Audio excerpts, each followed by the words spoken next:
أعوذ بالله من الشيطان الرجيم بسم الله الرحمن الرحيم ألم تر إلى الذين خرجوا من ديارهم وهم ألوف حذر الموت فقال لهم الله موتوا ثم أحياهم إن الله لذو فضل على الناس ولكن أكثر الناس لا يشكرون وقاتلوا في سبيل الله واعلموا أن الله سميع عليم من ذا الذي يقرض الله قرضا حسنا فيضاعفه له أضعافا كثيرة والله يقبض ويبسط وإليه ترجعون صدق الله العلي العظيم. ضرور شریف پڑھیں. اللهم صل على سيدنا ونبينا وشفيعنا ومولانا محمد وعلى آله وبارك وسلم. اللهم صل على سيدنا ونبينا وشفيعنا ومولانا محمد وعلى آله وبارك وسلم. اللهم صل على سيدنا ونبينا وشفيعنا ومولانا محمد وعلى آله وبارك وسلم. محترم حضرات، کئی ہفتے کے ناغے کے بعد مسجد ام کلثوم مدرسہ تعلیم الدین میں آج تفسیر کا سلسلہ پھر سے جاری کیا گیا ہے. آج آپ کے سامنے سورہ بقرہ پارہ نمبر 2 کی آیت 243 سے 245 تک تلاوت کی گئی ہے. اللہ تبارک و تعالی نے ارشاد فرمایا: الم تر الی الذین خرجوا من دیارہم وهم الوف حذر الموت.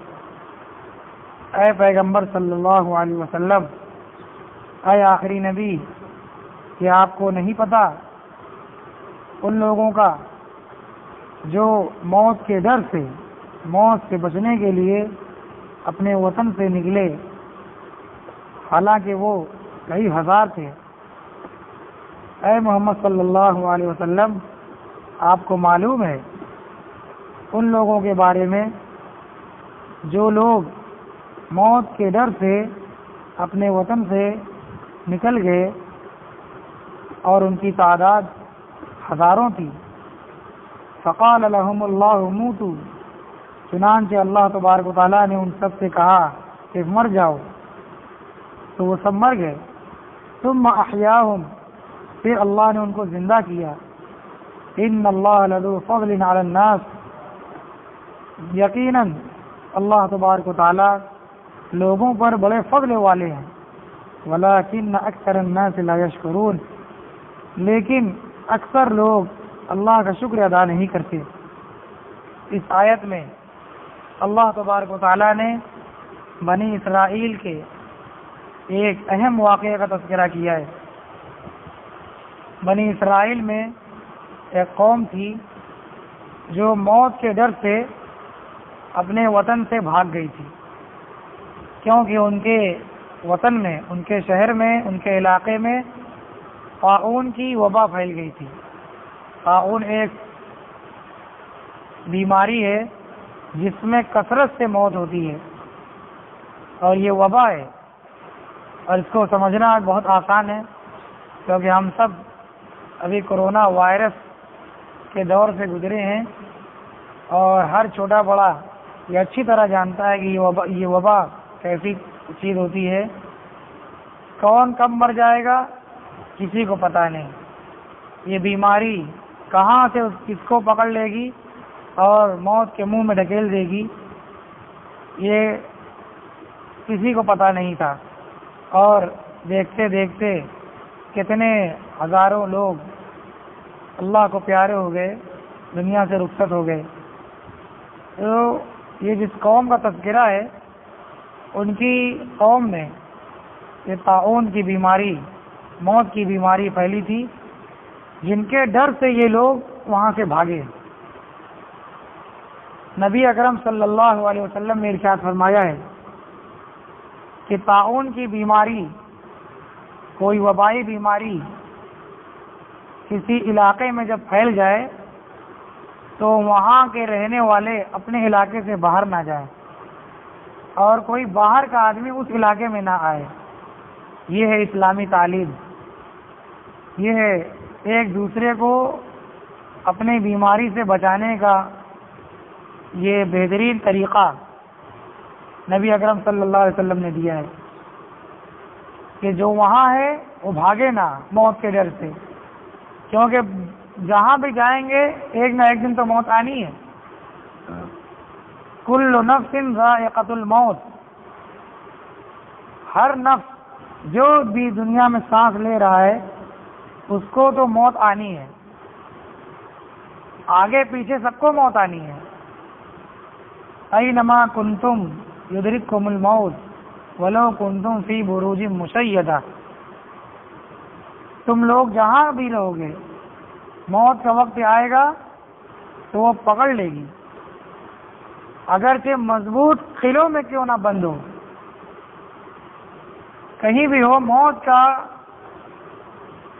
موت کی پہنچ اور موت کی قدرت ہر چیز پر ہے، کہیں بھی موت سے کوئی آدمی بچ نہیں پائے گا.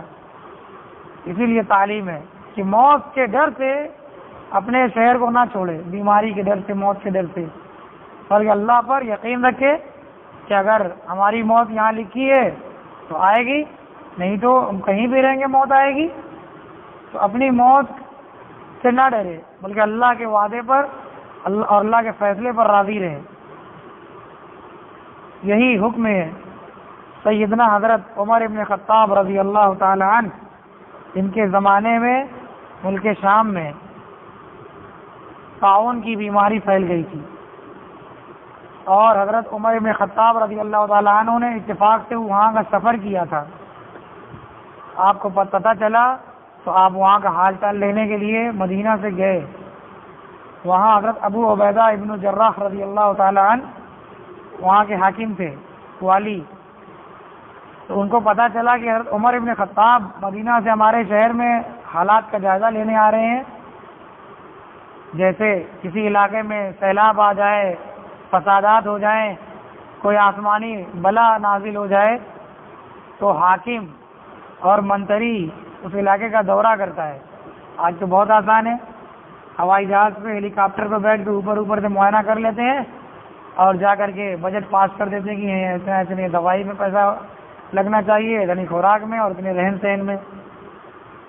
تو اس زمانے میں یہ سب تو سہولت تھی نہیں کہ اوپر سے اس کا نظارہ کر لیا جائے گا.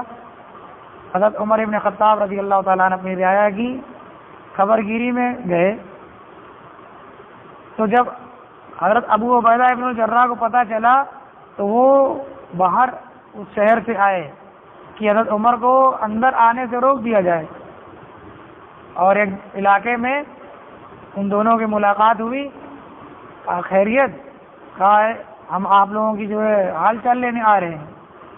تو آپ نے کہا کہ امیر المومنین وہاں مت جائیے، کیونکہ میں نے اللہ کے رسول صلی اللہ علیہ وسلم سے حدیث سنی ہے کہ جہاں طاعون کی بیماری پھیل جائے، وبا پھیل جائے، وہاں والے باہر نہ دوسرے شہر نہ جائیں، اپنے شہر سے نکلیں نہ، اور دوسرے شہر والے وہاں داخل نہ ہوں. تو اللہ تعالیٰ ایسے ایک دوسرے کو محفوظ رکھتے ہیں. تو حضرت عمر ابن خطاب نے اللہ کا شکر ادا کیا اور وہاں سے واپس مدینہ لوٹ آئے. تو یہ ہے تعلیم. تو یہ جس قوم کا، بنی اسرائیل کے جن لوگوں کا اللہ نے واقعہ بیان کیا ہے، یہ ہزاروں کی تعداد میں تھے اور موت کے ڈر سے، موت سے بچنے کے لیے اپنے شہر سے نکل گئے. تو اللہ تبارک و تعالیٰ نے ان سب کو ایک ساتھ موت دے دی. فقال لهم اللہ موتوا، اللہ نے کہا کہ سب کے سب مر جاؤ. سب مر گئے. پھر وہاں سے ان کے زمانے کے ایک نبی تھے حضرت حزقیل علیہ السلام، وہاں سے گزرے اور کئی سو کتنے زمانے کے بعد ان کی ہڈیاں سب ان کے جسم سے باہر آ گئی، ان کے جسم گل سڑ گئے تھے اور ان کی قبریں بالکل بوسیدہ ہو چکی تھیں اور سب بہت بڑے قبرستان کی طرح پورا سب ہڈیاں بکھری پڑی ہوئی تھیں. کیونکہ ہزاروں لوگ ایک ساتھ جہاں مرے تو وہاں کا منظر ہی عجیب ہوگا. تو وہاں سے گزرے تو دیکھا کہ یہ منظر ہے، تو وہ اللہ کے نبی تھے، ان کو تعجب ہوا کہ یہ اتنی زیادہ تعداد میں مردے یہاں بکھرے پڑے ہوئے ہیں۔ تو انہوں نے اللہ سے تمنا کی کہ یا اللہ آپ کیسے مردوں کو زندہ کریں گے؟ تو اللہ تبارک و تعالیٰ نے ان کو وحی کی کہ تم دیکھنا چاہتے ہو کہ اللہ تعالیٰ کیسے مردوں کو زندہ کریں گے دوبارہ؟ یہ ایمان والوں کا عقیدہ ہے، اسلام کا عقیدہ ہے۔ تمام نبیوں نے آ کر انسانوں کو بتایا ہے کہ اس دنیا کے بعد آخرت کی زندگی ہے، جہاں انسان دوبارہ پیدا کیا جائے، دوبارہ اٹھائے اسی جسم کے ساتھ۔ جو جسم جثہ آج ہے، جس حال میں وہ مرا اسی حال میں اٹھایا جائے گا۔ یہ باس بعد الموت، مرنے کے بعد دوبارہ زندہ ہونا، یہ ہمارا اسلامی عقیدہ ہے۔ جس مسلمان کا یہ عقیدہ نہ ہو وہ ایمان والا نہیں ہے، وہ مومن نہیں ہے، وہ کافر ہو جائے گا۔ کافر تو یہی تو کہتے تھے کافر نبیوں سے کہ اذا متنا وکننا ترابا وعظاما انا لمبعوثون او آباؤنا الاولون، کیا جب ہم مر جائیں گے اور مر کر مٹی ہو جائیں گے اور ہماری ہڈیاں گلس ہو جائیں گی، ہمارا عطا پتہ نہیں ہوگا، تو ہم کو دوبارہ کیسے زندہ کیا جائے گا؟ اور ہم ہمارے باپ دادا جس زمانے میں ہماری نسل در نسل جو مر چکی ہے، یہ سب پیدا ہوں گے؟ یہ بات ہم کو سمجھ میں نہیں آ رہی ہے، یہ غلط بات ہے۔ بلکہ یہیں جیے یہیں مرے، یہ ہے زندگی، یہی سب کچھ ہے۔ تو اسی عقیدے کو بیان کرنے کے لیے، اللہ کی اسی قدرت کو بتانے کے لیے انبیاء کرام کو اللہ بھیجتے تھے، اور دنیا میں بار بار اللہ نے یہ نظارہ دنیا والوں کو دکھایا ہے کہ بہت سے مردے کو اللہ نے زندہ کر کے دکھایا ہے، اور کتنے سالوں تک وہ زندہ رہے، پھر آخر میں اپنی موت پھر دوبارہ مرے۔ تو وقفے سے، موقع سے اللہ تبارک و تعالیٰ اپنی قدرت کا کرشمہ دکھاتے رہتے ہیں۔ تو یہ کرشمہ بھی اس وقت ہوا تھا۔ اس نبی حضرت حزقیل علیہ السلام نے اللہ سے درخواست کی، خواہش کی، تو اللہ نے کہا کہ ان کی ہڈیوں کو آواز دو، دیکھیے ان کی ہڈیاں ابھی ایک دوسرے سے جڑیں گی۔ تو انہوں نے ان تمام کو آواز دی، اے بوسیدہ ہڈیاں اللہ کے حکم سے اکٹھی ہو جاؤ۔ تو تفسیر کی کتابوں میں ہے کہ پہلے تمام کی تمام انسانوں کی ہڈیاں ڈھانچہ کھڑا ہوا، پھر انہوں نے کہا کہ تمام کی تمام ڈھانچوں پر گوشت جو ہے چڑھ جائے، تو ان کی آنکھوں کے سامنے اس پر گوشت چڑھے، پھر اس پر کھالیں چڑھی، اور انسان اپنی اصلی صورت میں سب زندہ ہو گئے۔ ثم احیاہم، پھر اللہ نے ان سب کو زندہ کر دیا۔ ان اللہ لذو فضل علی الناس، بے شک اللہ تبارک و تعالیٰ لوگوں پر بڑے فضل والے ہیں۔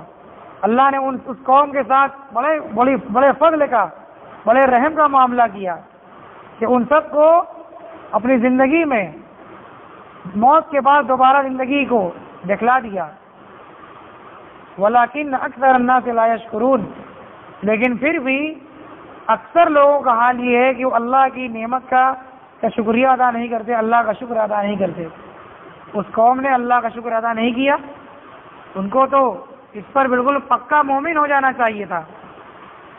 اور جو لوگ بھی اللہ کی قدرت کو دیکھ رہے ہیں، اللہ کی قدرت کو دیکھ کر اللہ کا شکر ادا کریں، لیکن اکثر لوگوں کا حال یہ ہے کہ وہ اللہ کا شکر ادا نہیں کرتے۔ اللہ نے جو نعمتیں دی ہیں، جو زندگی دی ہے، اس کا شکریہ ادا نہیں کرتے۔ یہ زندگی اللہ کی بہت بڑی نعمت ہے۔ کوئی بھی ایک آدمی کو زندہ نہیں کر سکتا مرنے کے بعد۔ ایک مرتبہ جس میں سے روح نکل گئی تو پھر اس بڑی نعمت کو کوئی لوٹا نہیں سکتا ہے، نہ دنیا کے پورے ڈاکٹر مل کر، نہ پورے سائنٹسٹ مل کر، نہ پورے خاندان اور محلے والے مل کر۔ کوئی دوا آج تک ایسی نہیں بنائی گئی ہے جو موت کو واپس لوٹا دے سوائے اللہ کے حکم کے۔ جب تک اللہ کا حکم نہیں ہوگا کوئی دوبارہ زندہ نہیں ہو سکتا ہے، اور جب تک اللہ کا حکم نہیں ہوگا کوئی مر بھی نہیں سکتا ہے۔ تبارک الذی بیدہ الملک وهو على كل شيء قدير الذي خلق الموت والحیاة لیبلوکم ایکم احسن عملا۔ اللہ نے کہا ہے کہ پاک ہے وہ ذات جس کے قبضے قدرت میں ہر چیز بیدہ الملک، اسی کے قبضے قدرت میں بادشاہت ہے، پاور ہے، جس نے موت و حیات کو پیدا کیا ہے۔ یہ زندگی اور موت کوئی حادثہ نہیں ہے، موت کسی بیماری کا نام نہیں ہے، اور موت کوئی ایکسیڈنٹ نہیں ہے۔ موت یہ اللہ کا حکم ہے، جیسے زندگی کوئی ایکسیڈنٹ نہیں ہے، زندگی کوئی بیماری نہیں ہے، بلکہ اللہ کا حکم ہے۔ جب اللہ تعالیٰ چاہتے ہیں کہ انسان کو پیدا کر دیتے ہیں، اسی طریقے سے جب چاہتے ہیں موت دے دیتے ہیں۔ اس کا سبب اللہ نے بنایا ہے، بیماری، ایکسیڈنٹ یا کوئی حادثہ یا کچھ نہیں۔ آدمی بیٹھا کیا ہوا کہ ابھی تو بات کر رہے تھے، ابھی تو چل رہے تھے، ابھی تو ملاقات ہوئی تھی، آدمی یہی سب کہتا ہے۔ یہ اللہ کا حکم ہے موت، اس سے بچ کر آدمی کہیں نہیں جا سکتا۔ کسی بیماری کے ڈر سے بھاگنا یہ بھی ایمان کے خلاف ہے۔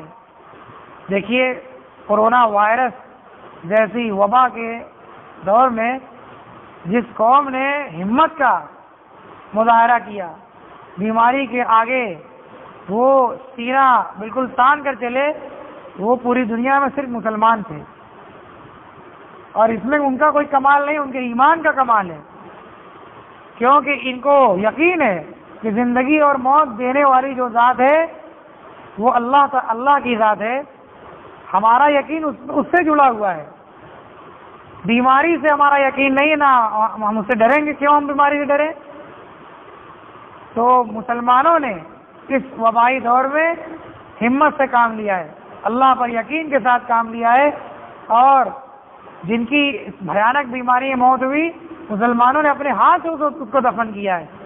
ڈاکٹر جن سے زیادہ احتیاط سے دنیا میں جینے والا کوئی نہیں ہے آج، وہ بیماری سے بچنا جانتے ہیں، بیماری کا علاج جانتے ہیں، بیماری سے احتیاط جانتے ہیں، اور جتنی صفائی ستھرائی اور طہارت کے ساتھ وہ زندگی گزارتے ہیں، دنیا میں شاید کوئی اتنی طہارت اور اتنی سیکیورٹی کے ساتھ اتنی حفاظت کی زندگی گزارتا ہوگا، لیکن وہ خود جس کو یہ بیماری ہو جاتی تھی اس کو چھونے کی ان کو ہمت نہیں، اس کے علاج کی ہمت نہیں، لیکن مسلمان بالکل نہتا بغیر کسی روک ٹوک کے اللہ پر بھروسہ کر کے اس بیماری میں مرنے والوں کا کفن دفن انہوں نے کیا۔ جن کو لوگ بغیر قبر کے نہیں چھونے کے لیے تیار تھے، مسلمانوں نے ان کو قبر میں اتارا، ان کو نہلایا دھلایا، ان کی آخرت کی منزل طے کرائی۔ یہ کس وجہ سے؟ ایمان کی وجہ سے، نہ مسلمان کے کھانے پینے کی وجہ سے، نہ دھن دولت کی وجہ سے، نہ اس میں ان کے جسم و جثے کے اعتبار سے۔ جو جس عام انسانوں کا ہے وہی مسلمانوں کا ہے، لیکن ایمان جیسا مسلمانوں کا ہے ویسا کسی انسان کا نہیں ہے۔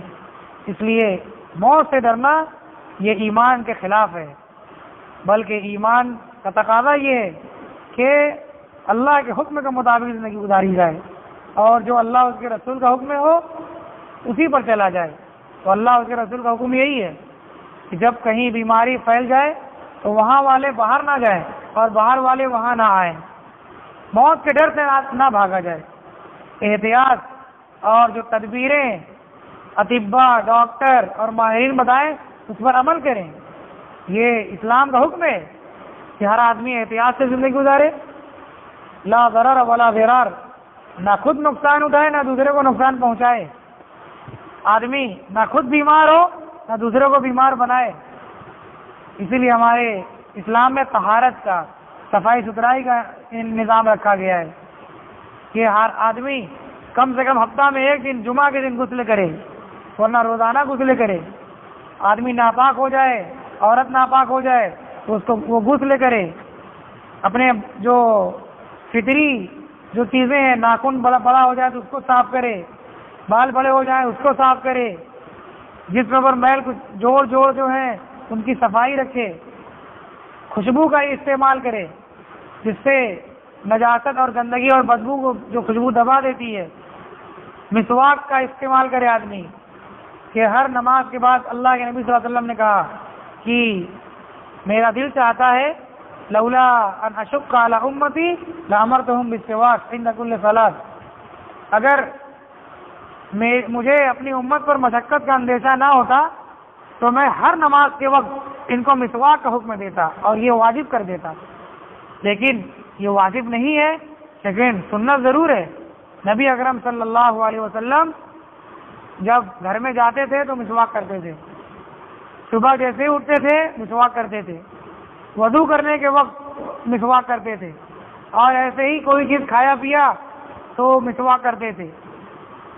مسواک کی عادت تھی، یہاں تک کہ مرض الوفات میں موت سے تھوڑا پہلے آپ نے مسواک کی ہے، اتنا زیادہ آپ نے اس کا عمل کیا ہے اور امت میں آج تک اس کا اہتمام ہو رہا ہے۔ یہ سب کیوں ہو رہا ہے؟ اسی صفائی ستھرائی احتیاط سے، کہ آدمی صفائی ستھرائی سے رہے گا، بیماری سے خود بھی بچے گا، دوسرے کو بھی بچائے گا۔ یہ ہے ہمارا اسلامی حکم ہے۔ وقاتلوا فی سبیل اللہ واعلموا ان اللہ سمیع علیم، اور اے لوگوں اللہ کی راہ میں جہاد کرو، اللہ کے راستے میں قتال کرو، واعلموا ان اللہ سمیع علیم، اور یہ بات جانے رہو کہ اللہ تبارک و تعالی سب کچھ سنتا ہے اور سب کچھ جان رہا ہے۔ تمہاری جتنی باتیں ہیں جو زبان سے کہہ رہے ہو، جو دل میں بات اپنے آپ سے کر رہے ہو، جو ایک دوسرے کے تنہائی میں بات کر رہے ہو، کسی کی پیٹھ پیچھے برائی کر رہے ہو، کسی کی تعریف کر رہے ہو، یہ سب کچھ اللہ تعالیٰ سن رہا ہے۔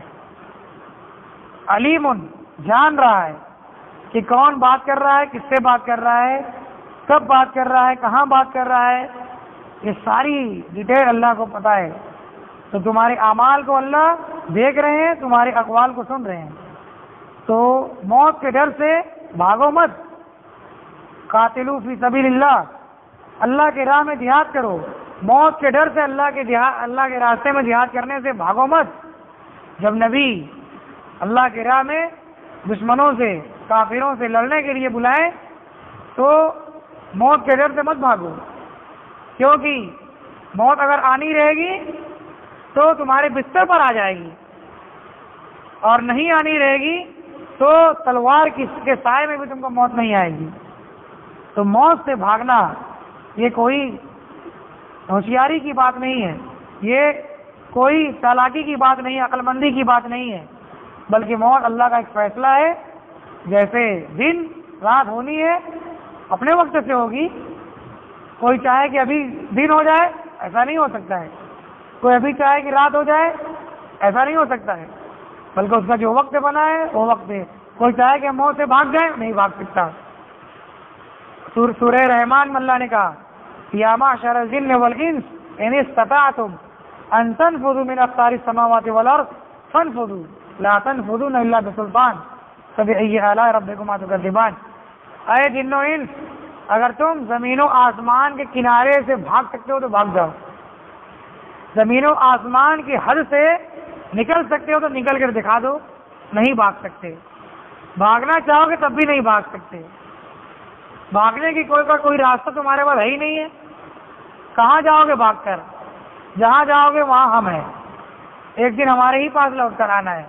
زمین و آسمان کے احاطے تمہارے بس میں نہیں ہے، وہاں سے نکل ہی نہیں سکتے ہو۔ اس لیے موت سے بھاگنا یہ ایمان چالاکی اور دانش مندی کی بات نہیں ہے، یہ ایک لغو عمل ہے، یہ بیکار کا ڈر ہے، بلکہ اللہ کے فیصلے پر راضی رہو، جو حکم ہے اس پر عمل کرو۔ اللہ کا حکم ہے قتال کا تو قتال میں جاؤ، جہاد کرو۔ موت آنی رہے گی تو شہید ہو جاؤ گے اور اس میں تمہارا اجر ہی بڑھے گا، نہیں آنی رہے گی تو غازی کہلاؤ گے اور تمہاری نیک نامی ہوگی اور حکومت تمہاری ہوگی، کیونکہ جو جیتے گا اسی کی زمین، اسی کا شہر، اسی کی بادشاہت ہوگی، تو فائدہ ہی فائدہ ہے۔ زندگی رہی تو شان سے جیو گے، اور اگر موت آ گئی تو شہید کہلاؤ گے، ہمیشہ ہمیشہ کی جنت ملے گی۔ حضرت خالد ابن ولید رضی اللہ تعالیٰ عنہ اسلام کے سب سے نڈر سپہ سالار، ان کے نام کو سن کر کافر اور دشمنوں کی فوج ہتھیار ڈال دیتی تھی. بس اتنا پتہ لگتا تھا کہ اس فوج کے جو کمانڈر ہیں وہ خالد ابن ولید ہیں، تو لڑنے کی ہمت نہیں کرتے تھے اور بغیر لڑے ہتھیار ڈال دیتے تھے، اور جو ان کو نہیں پہچانتا تھا تو ان کے ہاتھوں سے بری شکست کھاتا تھا. وہ جس علاقے میں جاتے تھے تو کیسے بات کرتے تھے، کہتے تھے کہ میں ایسی قوم کے ساتھ آیا ہوں جن کو شراب سے زیادہ موت سے محبت ہے. وہ عیسائیوں اور یہودیوں کے علاقے میں انہوں نے جہاد کیا، اور وہ کیا کہتے تھے کہ میرے ساتھ جو مسلمان ہیں، میری جو فوج ہے، ان کو شراب سے زیادہ موت سے محبت ہے، اس لیے ان سے لڑنے کی ہمت مت کرو. وہ موت سے نہیں ڈرتے ہیں، موت ان کو شراب سے بھی زیادہ محبوب چیز ہے. لیکن ان کی وفات کہاں ہوئی؟ وہ دشمنوں کے بالکل اندر گھس کر کے لڑائی کرتے تھے. سب سے پہلے جو لڑائی کرتے تیار ہوتے تھے وہ خالد ابن ولید ہوتے تھے. یہ نہیں کہ کسی کو بھیج دیا کہ ہاں تم پہلے آگے جاؤ، وہ پہلے اپنا گھوڑا دوڑا کر کے دشمن کی فوج میں بالکل بیچ میں گھس جاتے تھے، اور کوئی ان کو روکنے والا نہیں ہوتا تھا. اتنا سخت جو ہے وار کرتے تھے. ان کو سیف اللہ کہا جاتا تھا. اللہ کے رسول کو لقب دیا تھا سیف اللہ، اللہ کی تلوار. اتنے زبردست تھے. اور وہ کہتے تھے کہ میرے جسم پر کوئی ایسی جگہ نہیں ہے جہاں پر کہیں کٹنے پھٹنے کا نشان نہ ہو. اتنی لڑائیاں انہوں نے لڑی تھی اسلام کے لیے.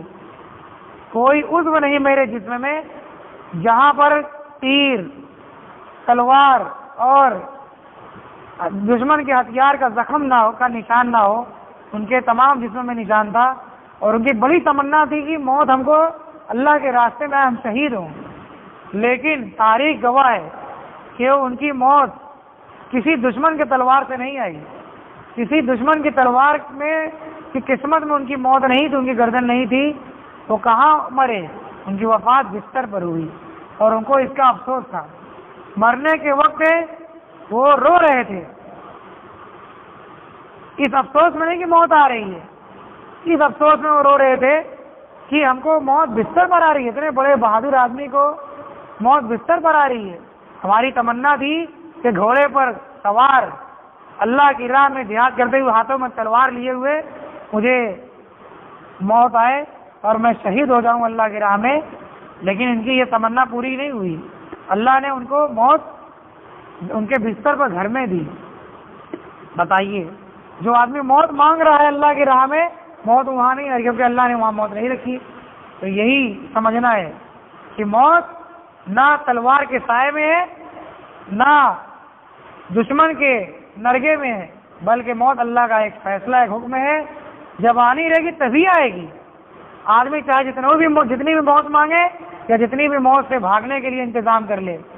دنیا میں بہت سے ایسے لوگ ہیں جو جینے کی تمنا رکھتے تھے، اور وہ اپنی عیاشی اور اپنی دولت کے بدحواسی میں، دولت کے نشے میں وہ یہ دعویٰ کر بیٹھے تھے کہ ہم کو کبھی موت نہیں آئے گی.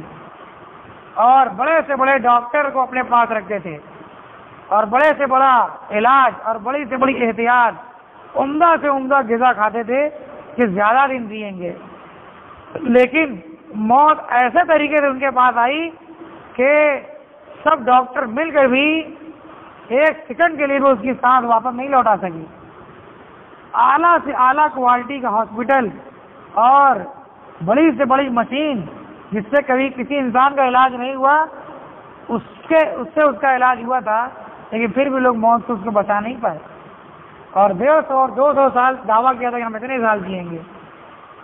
تو یہ موت، یہ اللہ کا حکم ہے.